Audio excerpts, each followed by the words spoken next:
Hello students, मेरा नाम है शिवानी जायसवाल और मैं वापस आ गई हूँ लेके अपनी इस सीरीज़ में एक नया टॉपिक जिसका नाम है सप्लाई। तो चलिए चैप्टर को शुरू करने से पहले एक क्वेश्चन पूछ लेते हैं आपसे हमेशा की तरह। तो आज का क्वेश्चन ये है कि ऐसा क्यों होता है जब भी आप कभी किसी शोरूम में या किसी शॉप में जाते हैं कुछ लेने, मान लीजिए आप कोई शैम्पू या कंडीशनर लेने ही गए हैं, तो वहाँ पे जो सेलर है उसके पास सारे ही ब्रांड अवेलेबल हैं, लेकिन किसी एक ब्रांड को वो काफ़ी प्रिफर करता है, आपको कह सकते हो प्रेशराइज करता है कि सर आप प्लीज़ ये वाला ट्राई करो। हम बाकी ब्रांड तो इसलिए रखते हैं क्योंकि कस्टमर हमसे मांगते हैं, लेकिन वो बहुत एम्फोसाइज कर रहा होता है कि प्लीज़ आप ये वाला ट्राई करिए। ऐसा क्यों होता है, इसके पीछे उनकी क्या टेक्टिक्स होती हैं, चलिए यही सीखेंगे हम आज के अपने इस चैप्टर में। सप्लाई, पहली चीज़ आप ये जान जाइए कि जब हम डिमांड पढ़ रहे थे तो डिमांड पढ़ते समय हम एक कंज्यूमर के पॉइंट ऑफ व्यू से चीज़ों को देखते हैं कि कोई चीज़ जब प्राइस कम होगा तो मैं उसे ज़्यादा खरीदूंगा और प्राइस अगर बढ़ जाएगा तो मैं नहीं लूँगा। लेकिन जब हम सप्लाई पढ़ते हैं तो सप्लाई में हम प्रोड्यूसर के पॉइंट ऑफ व्यू से देखते हैं कि जिस चीज़ में मैं ज़्यादा प्रॉफिट कमा सकूं, जिसमें मुझे ज़्यादा पैसा मिले, मैं उसे ज़्यादा प्रोड्यूस करूंगा, है ना, ताकि मैं ज़्यादा पैसे कमा पाऊँ।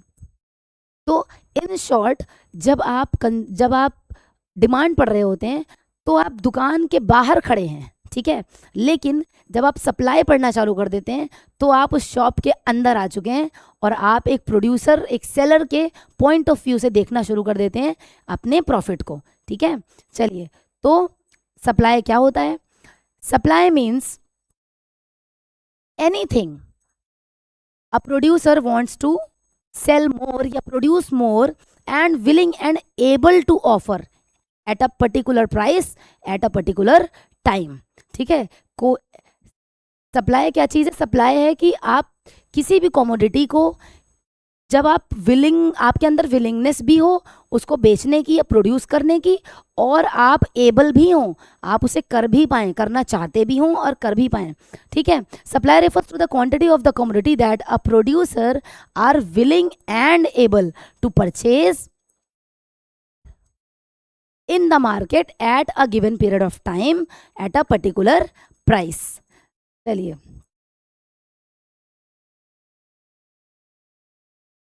Next, determinants of supply. अब डिटर्मिनेंट्स क्या हैं? क्या क्या चीज़ें ऐसी हैं जिनके चेंज होने से सप्लाई के ऊपर फर्क पड़ सकता है? सप्लाई कब बढ़ सकती है, कब घट सकती है? Price of the commodity, commodity का प्राइस क्या है? अगर कोई चीज़ बहुत सस्ती है, उससे हमें कुछ खास फ़ायदा नहीं होगा, तो हम उसे क्यों ही बेचेंगे, है ना, और हम क्यों ही उसे बनाएंगे, ठीक। Next, higher the price, producer supply more. अगर प्राइस हायर है तो सप्लाई ज़्यादा बढ़ जाएगी, भाई प्रोड्यूसर उसको ज़्यादा सप्लाई करेगा। लोअर द प्राइस, और अगर प्राइस लो है, अगर किसी भी चीज़ का प्राइस बहुत कम है तो प्रोड्यूसर उसको कम सप्लाई करेगा। क्यों? क्योंकि उसको कुछ खास उससे प्रॉफिट नहीं होने वाला है। Next, goal of the producer. अब प्रोड्यूसर का गोल क्या है, उसका एम क्या है, वो किस मोटिव से आगे बढ़ रहा है? क्या वो प्रॉफिट मैक्सिमाइजेशन के गोल से आगे बढ़ रहा है कि नहीं मुझे बस पैसे पैसे ही कमाने हैं, है ना। प्रोड्यूसर में aim at maximize profit, increase sale और कैप्चर मार्केट शेयर। अब इन तीनों चीज़ों में अंतर है। तीनों चीज़ों में क्या अंतर है? तीनों चीज़ों में ये अंतर है, अगर वो प्रॉफिट मैक्सिमाइज करना चाहता है, प्रोड्यूसर अगर चाहता है, मैं प्रोड्यूसर हूँ और मैं चाहती हूँ कि प्रॉफिट बहुत हो जाए, बाकी मुझे किसी चीज़ से मतलब नहीं है, तो मैं क्या करूँगी, मैं प्राइस को कम रखूँगी लेकिन क्वालिटी को ख़राब कर दूँगी और उससे अपने प्रॉफिट मार्जिन को थोड़ा ज़्यादा रखूँगी ताकि मैं ज़्यादा पैसे कमा सकूँ। दूसरा चीज़ क्या हो सकता है? Increase sale. अब अगर मेरा एम है मेरी सेल इंक्रीज हो जाए, तो उस समय मैं क्या सोचूंगी, मैं अपने प्रॉफिट के बारे में कम सोचूंगी, क्वालिटी अच्छी रखूंगी, प्राइस भी थोड़ा कम रखूंगी ताकि सेल बढ़े, सेल ज़्यादा हो, लोगों के पास मेरा प्रोडक्ट पहुँचे, है ना। नेक्स्ट क्या हो सकता है गोल? कैप्चर मार्केट शेयर, कि पूरे मार्केट पे मैं अपना कब्जा जमा लूँ, कि मेरा प्रोडक्ट ऐसा हो कि लोग उसके सामने किसी और चीज़ को देखें ही ना। उसका आप एग्जाम्पल अगर लें, नूडल की दुनिया में मैगी से ज़्यादा और किसी का नाम नहीं है।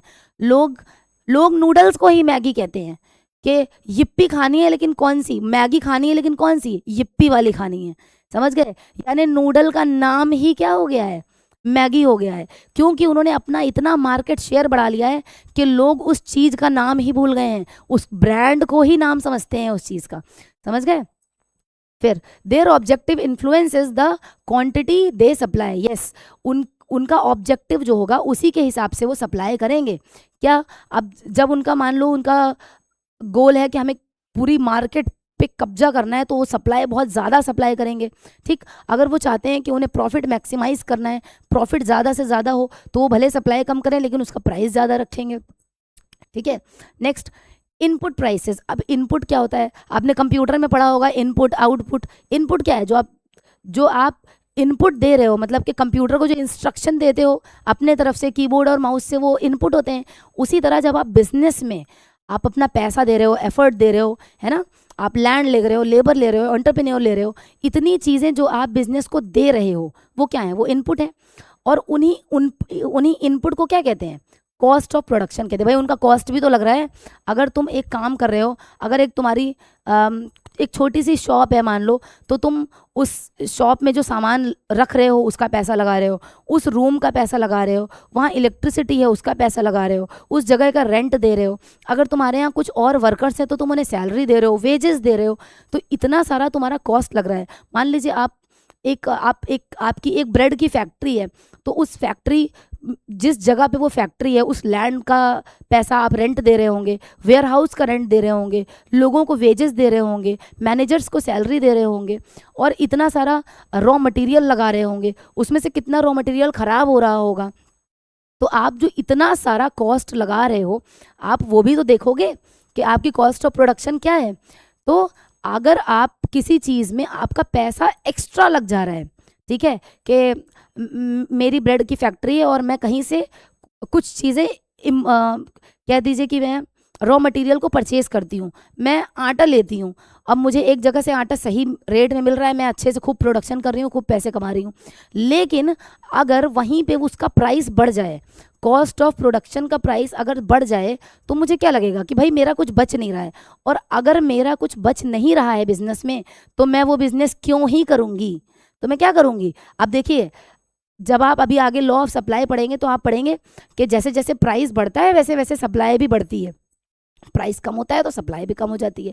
लेकिन आप ये सोचो, अगर कॉस्ट ऑफ प्रोडक्शन ही बढ़ जाएगा हमारा, अगर हमें वो चीज़ महंगी मिलने लगेगी, कोई जो पेन है, अगर मैं 10 रुपये का पेन बाज़ार में बेच रही हूँ और मैं उसको ख़रीद ही 9 रुपये का रही हूँ, तो मुझे क्या ही बचेगा।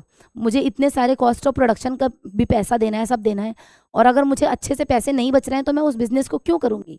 ठीक है, तो if the price of raw material, wages, electricity etcetera increases, अगर इन सब चीज़ों का खर्चा बहुत ज़्यादा बढ़ रहा है, the cost of production rises, तो उससे क्या होगा, सप्लाई रिड्यूस हो जाएगी।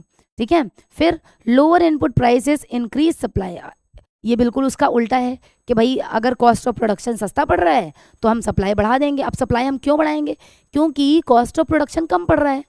कॉस्ट ऑफ प्रोडक्शन कम है तो हमारा मार्जिन बढ़ गया, प्रोड्यूसर को पैसा ज़्यादा मिलेगा, मतलब कमा पाएगा वो, तो वो उस चीज़ की सप्लाई बढ़ाएगा, उसे और बनाएगा और बेचेगा। Next, techniques of production. क्या होता है टेक्निक्स, न्यू टेक्नोलॉजी आती रहती है, हर दिन नई टेक्नोलॉजी आ रही है, अपडेट हो रही है एग्जिस्टिंग वाली। Improved and efficient technology reduces production cost and increases supply.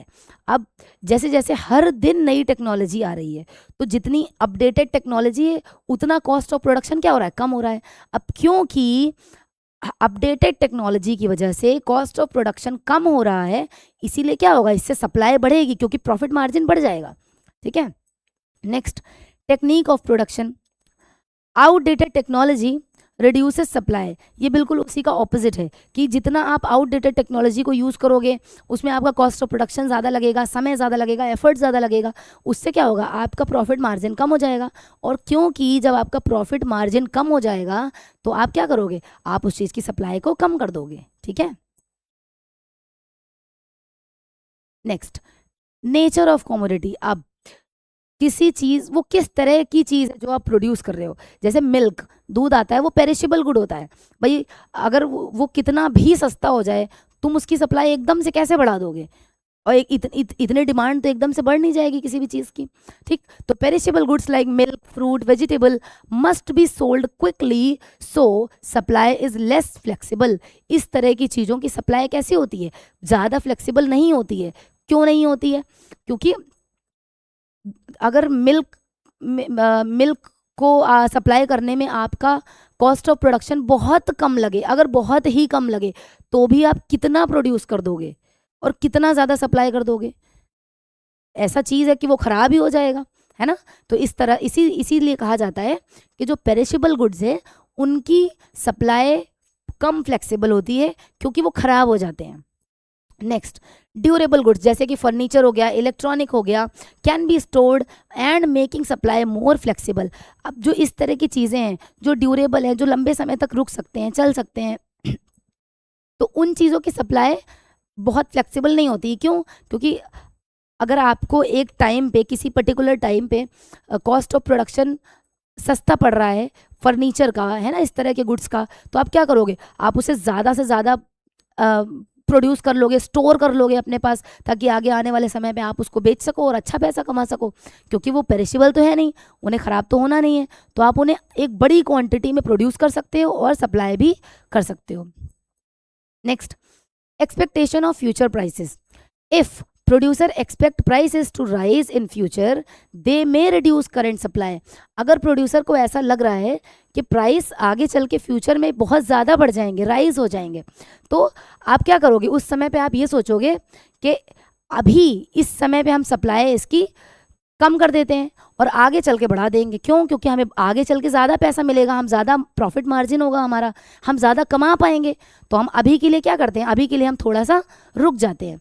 Next, if they expect price to fall they may increase current supply. अगर उन्हें लगता है कि आगे चल के हमारा कॉस्ट ऑफ प्रोडक्शन कम पड़ेगा और हम ज़्यादा कमा पाएंगे, तो हम अभी रुक जाते हैं और आगे चल के ही सप्लाई को बढ़ाएंगे, अभी के लिए नहीं बढ़ाएंगे। Next, natural factor. अब नेचुरल फैक्टर क्या होते हैं? जितनी भी चीज़ें नेचर से रिलेटेड है, जिसमें हमारा कोई हाथ नहीं है, वेदर, रेनफॉल, फ्लड, इस तरह की जो चीज़ें हैं, जो जितने भी क्लाइमेटिक कंडीशंस हैं, वो भी अफेक्ट करते हैं सप्लाई को। कैसे? Favourable condition increases supply and unfavourable condition decreases the supply. अगर कंडीशन फेवरेबल नहीं है, अगर वेदर सही नहीं है, अब एसी की जो सप्लाई है वो एकदम से आप बढ़ा दोगे, कब बढ़ा दोगे? सर्दी में तो नहीं बढ़ा सकते हो।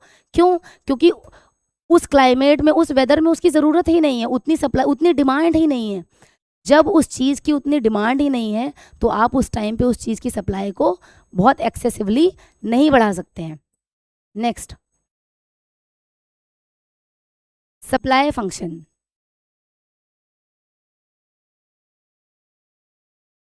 तो क्या होता है supply function? A supply function shows the relationship को दिखाता है बिटवीन क्वांटिटी ऑफ गुड। कैसी क्वांटिटी ऑफ गुड? जिसको एक प्रोड्यूसर अपनी इच्छा से सप्लाई करना चाहता हो, और जो भी बाकी फैक्टर है जो जिसकी वजह से सप्लाई इन्फ्लुएंस हो सकती है, जिनकी वजह से सप्लाई के ऊपर कोई असर पड़ सकता है, स्पेशली इसका प्राइस।